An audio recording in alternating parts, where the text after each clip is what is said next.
ന്യൂസിലേക്ക് സ്വാഗതം. വിശുദ്ധ വാരത്തോടനുബന്ധിച്ച് ക്രമീകരിച്ചിരിക്കുന്ന തിരുക്കർമ്മങ്ങളുടെ ഔദ്യോഗിക സമയക്രമം വത്തിക്കാൻ പ്രസിദ്ധീകരിച്ചു. അതേസമയം ഫ്രാൻസിസ് പാപ്പ തിരുക്കർമ്മങ്ങളിൽ പങ്കുചേരുമോ എന്ന കാര്യത്തിൽ അവ്യക്തത തുടരുകയാണ്.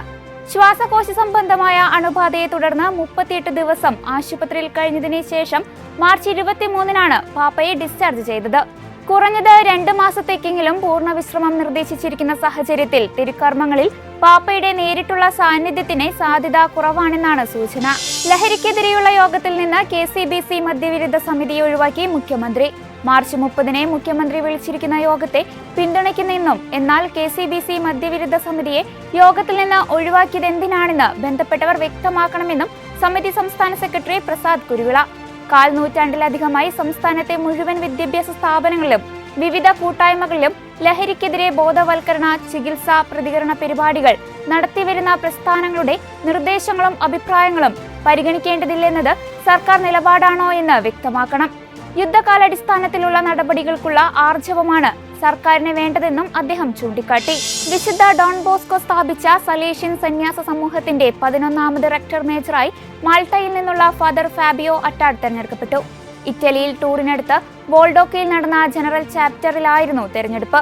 ജനറൽ ചാപ്റ്ററിന് പുറമേ നിന്ന് തെരഞ്ഞെടുക്കപ്പെടുന്ന ആദ്യത്തെ റെക്ടർ മേജറാണ് ഫാദർ ഫാബിയോ. അതേസമയം വൈദിക ശുശ്രൂഷയിലെ അദ്ദേഹത്തിന്റെ തീക്ഷ്ണത മനസ്സിലാക്കി 2018-ൽ ഫ്രാൻസിസ് പാപ്പ വത്തിക്കാന്റെ അൽമായർക്കും കുടുംബത്തിനും ജീവിതത്തിനുമുള്ള ഡിക്കാസ്റ്ററിയുടെ കൺസൾട്ടന്റായി അദ്ദേഹത്തെ നിയമിച്ചിരുന്നു. ഗ്രാമപ്രദേശങ്ങളിലെ സ്കൂളുകളിൽ വരെ മാരക ലഹരി എത്തിയെന്നും എല്ലാവരും ഇക്കാര്യത്തിൽ ജാഗ്രത പുലർത്തണമെന്നും പാലാ രൂപത അധ്യക്ഷൻ Mar Joseph Kallarangatt. Kanjirathanam saint John's ഹൈസ്കൂളിന്റെ നവീകരിച്ച വിദ്യാലയത്തിന്റെ ആശീർവാദവും സമർപ്പണവും നിർവഹിച്ച് സംസാരിക്കുകയായിരുന്നു അദ്ദേഹം. വിവിധ രൂപത്തിലും തരത്തിലും ഒളിഞ്ഞും തെളിഞ്ഞും ലഹരി വ്യാപിക്കുകയാണെന്ന് അദ്ദേഹം പറഞ്ഞു. അധ്വാനിക്കാതെ എളുപ്പത്തിൽ എങ്ങനെ പണമുണ്ടാക്കാമെന്ന് ചിന്തിക്കുന്നവർ കണ്ടുപിടിച്ച മാർഗമാണ് ലഹരി വിൽപ്പന. ഇത്തരക്കാർ സമൂഹത്തെയും രാജ്യത്തെയും നശിപ്പിക്കുകയാണ് ചെയ്യുന്നതെന്നും പിതാവ് കൂട്ടിച്ചേർത്തു.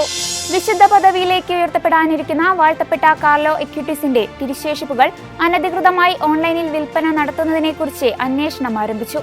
അക്യൂട്ടിസിന്റെ ശവകുടീരം പൊതുജനങ്ങൾക്ക് ആരാധനയ്ക്കായി തുറന്നു നൽകിയ അസീസി നഗരത്തിലെ ബിഷപ്പിന്റെ പരാതിയെ തുടർന്നാണ് പെർഗിയ പബ്ലിക് പ്രോസിക്യൂട്ടർ ഓഫീസ് അന്വേഷണം ആരംഭിച്ചത്. കാർലോ അക്യൂട്ടിസിന്റെ തിരുശേഷിപ്പ് ഇന്റർനെറ്റിൽ ലേലം ചെയ്തതായി അറിഞ്ഞതിനെ തുടർന്നാണ് സോറന്റിനോ ഇറ്റാലിയൻ അധികാരികൾക്ക് ഔദ്യോഗികമായി പരാതി നൽകിയത്. ഇതോടെ ചർച്ച് അപ്ഡേറ്റ്സ് പൂർണ്ണമാകുന്നു. നന്ദി.